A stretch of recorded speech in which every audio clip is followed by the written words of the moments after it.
So what I want you to do is think about something you want for you, that's real for you, that's important for you, that will give your life some special meaning and power. And I don't even want you to say, I can do that. I don't want you to assume that.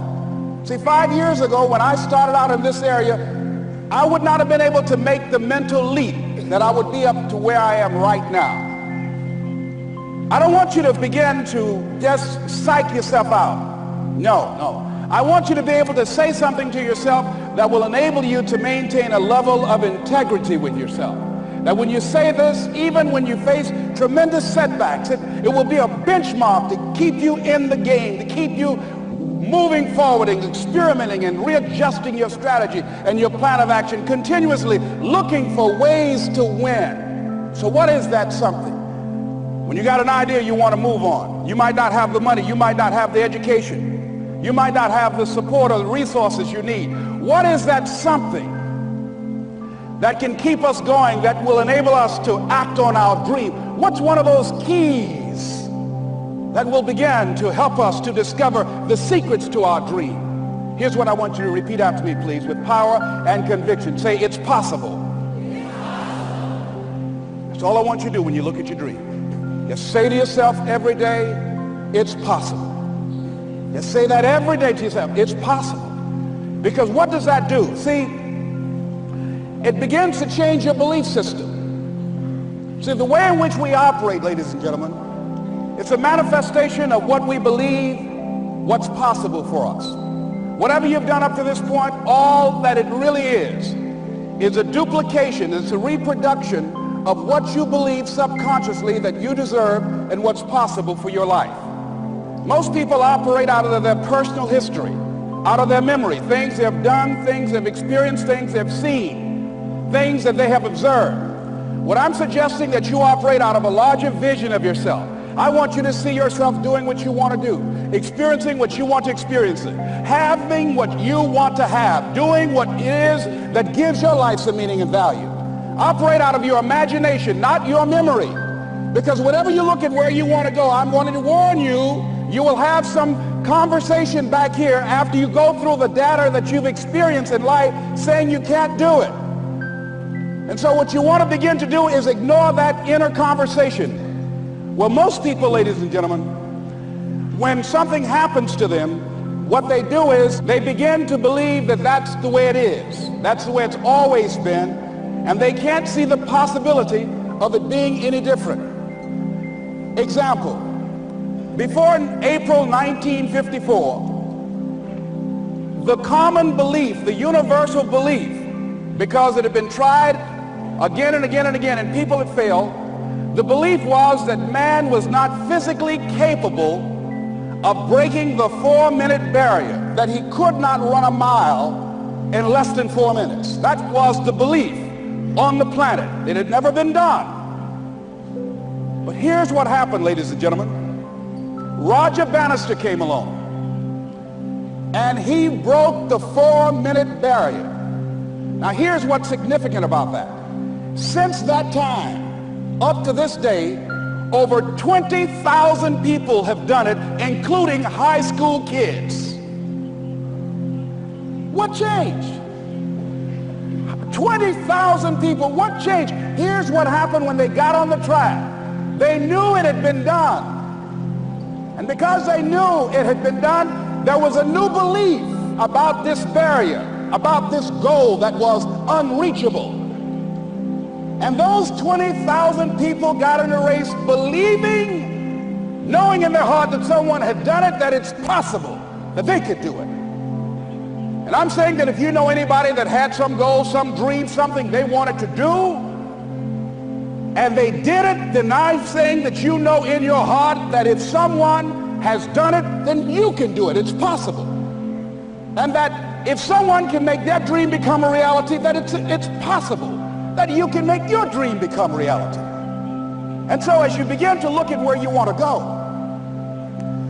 beginning to embrace that, it's possible. I'm blessed and highly favored. I've got a lot going for me. I got some good stuff in me. And it's possible that I can bring my greatness out here in the universe, that I can do what I want to do. It's possible I can write my own book. I can have my own business. I can take the trip and travel around the world. It's possible. I can bounce back from adversity and reinvent my life. It's possible. Regardless of where I am, that things can get better for me. It's possible. I'm thinking about two men right here in Chicago who were fairly successful, similar background, educated. They worked for a corporation for many years, and they were among many people that were laid off. Two guys who were very good friends. One went out looking for a job for several weeks along with the other one, and they faced disappointment and rejection again and again and again. They couldn't find any work, which is the story of many people across this country. One guy stopped.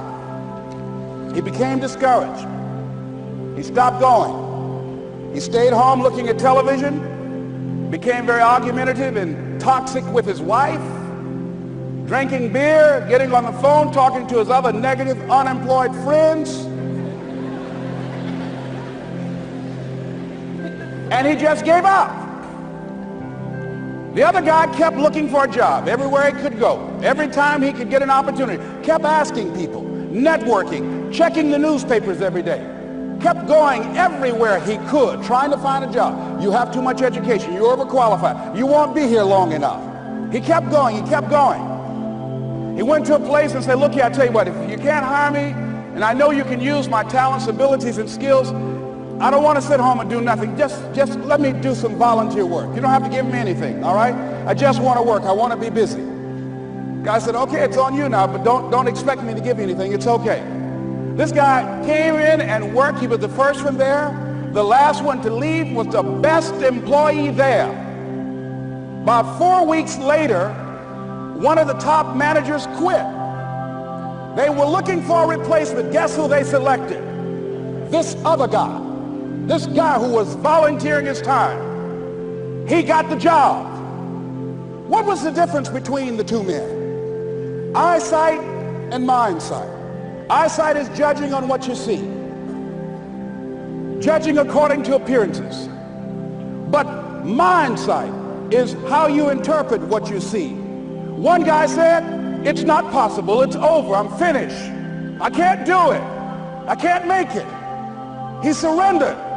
I've faced rejection again and again. I'm not going anymore. There are no jobs out there.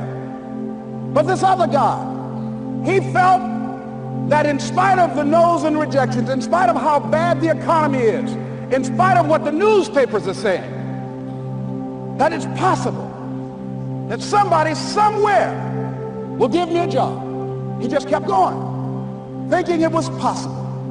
And guess what, ladies and gentlemen? That's what we have to do with our dreams. Because things happen to you in life that you can never, ever anticipate. And many times when those things happen, you want to give up. I remember when I was in broadcasting, when I was a disc jockey, I became very controversial, not only being a disc jockey, but I felt that radio was something that you not only entertain people with, but you also empower them, you educate them. And I got fired. I didn't just leave, they fired me. That was a shock. I said, wait a minute. They took my microphone. I thought that was who I was. No, ladies and gentlemen, it wasn't. I had to do something else. And I didn't know what else I could do. See, here's what I'm looking at. What are the uses for your life right now that you haven't even reached for yet? See, I believe that when you don't have enough encouragement to act on your dreams or ideas, or you're not enlightened enough, that life will act on you. See, life had moved on me and said, Les Brown, you have outgrown this. It's time for you to do something else. Well, I wasn't enlightened enough. I organized some disc jockeys and got my job back. So they had to fire me again. I got fired twice. Here's what I did. I had to think of something else. And so a guy suggested to me, he said, Les, why don't you run for office? I said, man, I've never run for office. I've never known anything about how to operate in the political arena. I've encouraged people to register to vote and get out to vote. But I don't know anything about politics. He said, well, neither do the people who run for office all the time.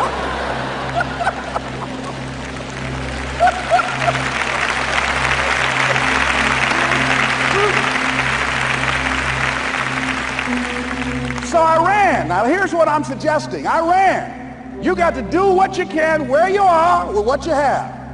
I didn't have any money. I didn't know anything about the political process.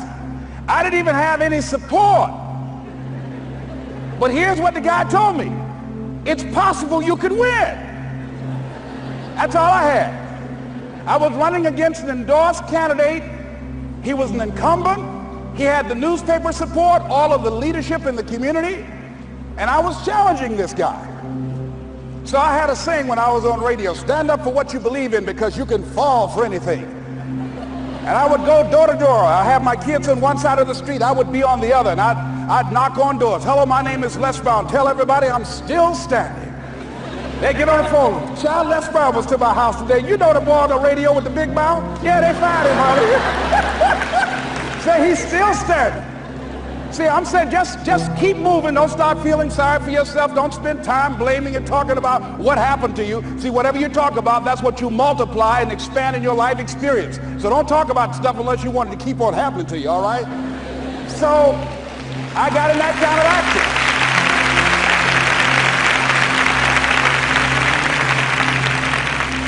As I continue to do that, had my children with me, we're going door to door, didn't have enough money.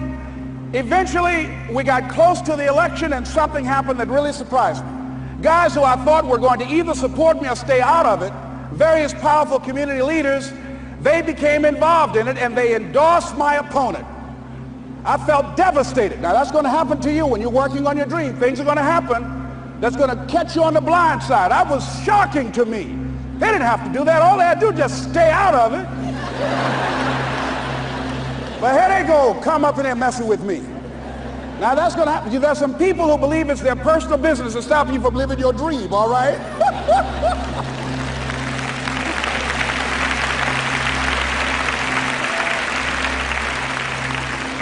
But I didn't deal with that. You want to make your dream come true, you got to stay focused. Some people rather get even than get ahead. Stay focused on where you want to go. I just kept on doing what I was supposed to do. And so I was driving to the radio station. My opponent had over $20,000. I had less than $800. As I was in the radio station, the guy said, "You're going to make a commercial?" I said, "Yes." He said, "It better be a good one because that money can't go pretty far here." And I sat there in the middle control room and I was thinking. And here's what happens when you get still. Stuff will start coming. Something said, call your mama. You used to talk about your mother on the air all the time. Ask her to say a few words for you. That'll be a different kind of political spot. So I called my mama, and I had a gospel record playing in the background.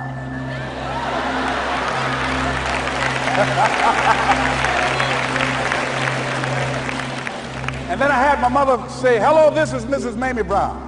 When I raised my sons, I raised them to be good children. When they got out of hand, I beat them behind and made them go right. Please vote for my son. He's a good boy."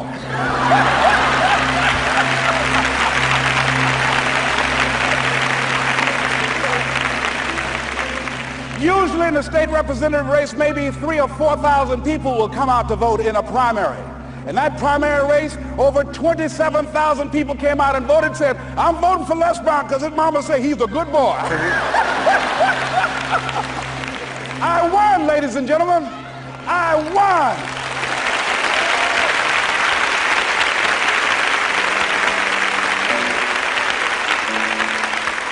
So you've got to be willing to stay focused, to be creative, to be relentless, because things are going to happen to you when you're working on your dream.